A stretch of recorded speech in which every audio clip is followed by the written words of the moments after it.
আয়নালের বাড়ি কোথায়? আয়নালের বাড়ি কোথায় চিনতে পারছো না?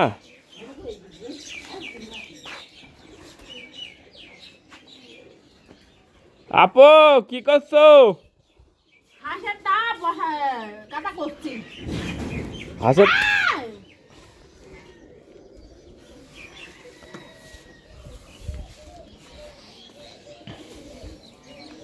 রাজু ভাই আজকে পুকুর টুকুরের দিকে যাওনি নাকি?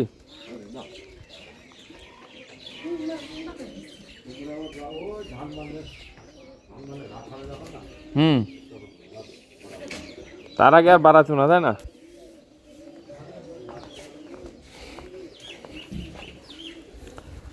তো যাই, আজকের মতো শুরু করি।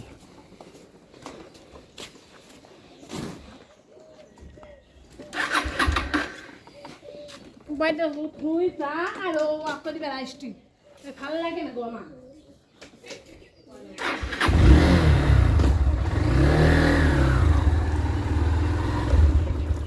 আপু আপু কি ভাল লাগে না কেন?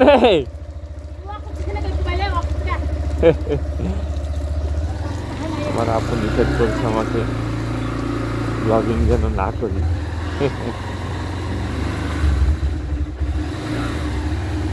দেখি যাই।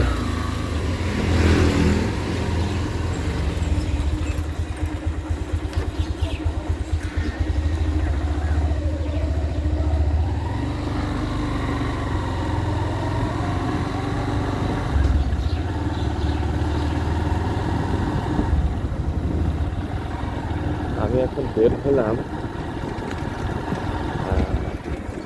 তেল কেনার উদ্দেশ্যে। আজকে হচ্ছে আপনার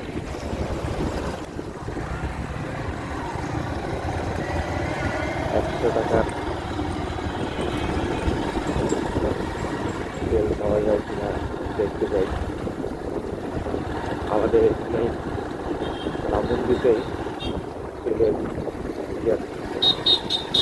দুইটা জায়গা আছে, দুটা ফিরে যেতে এগুলোতে যাই, যে দেখি আসলে তেলটা পাওয়া যায়।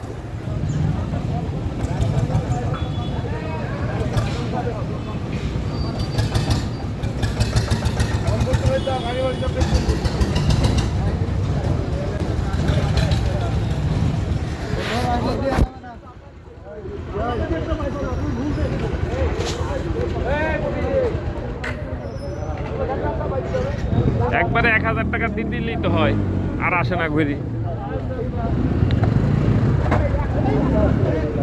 নে এবার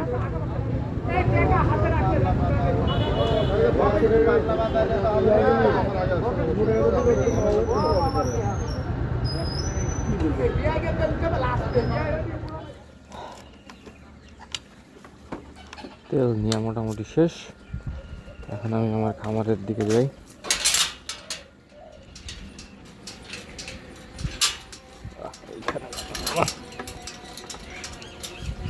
আমাদের যে খামারটা দেখে যাই।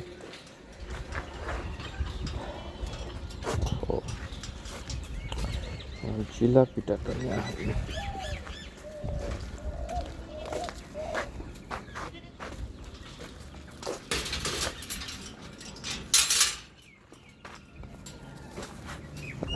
লাগানোর দরকার নাই। এ খালা মামা আসছিল নাকি? ও তো আমাদের লেয়ার খামারে নতুন যে শেডটাই মুরগি মারা গেছিল, এই মুরগিটা এখন আবার নতুন করে আমরা ভাবছি যে এই শেডটাই নতুন করে আবার শেড চালু করব, স্টার্ট করব, যাতে নতুন করে আবার হয়, শুরু করা যায়। তো এইবার প্ল্যান আছে যে অনলি একদিনের বাচ্চা ওঠাবো। এই যে এগুলো কিন্তু এরা কিন্তু ডিম দিচ্ছে, 7-8 মাস এখনো ডিম দেবে বলে আশা করি। আমাদের চাবি এখানে বসি একটু। তেল আসলে 100 টাকার উপরে দেয় না, তো আমি হিসাব করে দেখলাম যে 2 দিনে আমি হয়তো ওই 300 টাকার তেলই কিনতাম, তার বেশি কেনার অবস্থা আমার নাই। আমি কিনিও না, কারণ এই এর মধ্যেই ঘুরে ফিরে বেড়াতে হয়। এবং প্ল্যান আছে নেক্সট রমজানের পরে, আফটার রমজান কিছু জায়গায় কিছু প্লেসে ঘোরাফেরা করব। তো আমার যে নেক মাউন্ট, এই নেক মাউন্টটা আগে আমাকে কিনতে হবে, তারপরে ই করব। তো যেটা বলছিলাম সেটা হচ্ছে যে এই যে আমাদের নতুন যে শেডের জন্য একদিনের বাচ্চা নিয়ে আসা হবে। তো একদিনের বাচ্চা নিয়ে আসতে চাইলে তো এর কিছু পরিচর্যা আছে, নার্সিং করতে হবে। তো নার্সিংয়ের জিনিসগুলো আমাদের অলরেডি কেনা হয়ে গেছে এইগুলো। তারপরে আপনার পানির যে ট্রে, এই ট্রেগুলো সবগুলোই ম্যানেজ করা হয়েছে আর কি, কেনা হয়নি, ঠিক ম্যানেজ করা হয়েছে। তো আমাদের প্ল্যান হচ্ছে একদিনের বাচ্চা নেব এবং প্যারাগনের বাচ্চা নেব। আপনারা যারা লেয়ার খামার কিংবা পোলট্রি সেক্টরের ছোটোখাটো কাজ টাজ করেন জানেন কোন ইটা ভালো হয়। তো যাই হোক, এখন কিছুক্ষণ চেয়ারে বসবো এখানে কিছু সময়, তারপর বাসায় যাব। ভালো থাকবেন সবাই, আসসালামু আলাইকুম।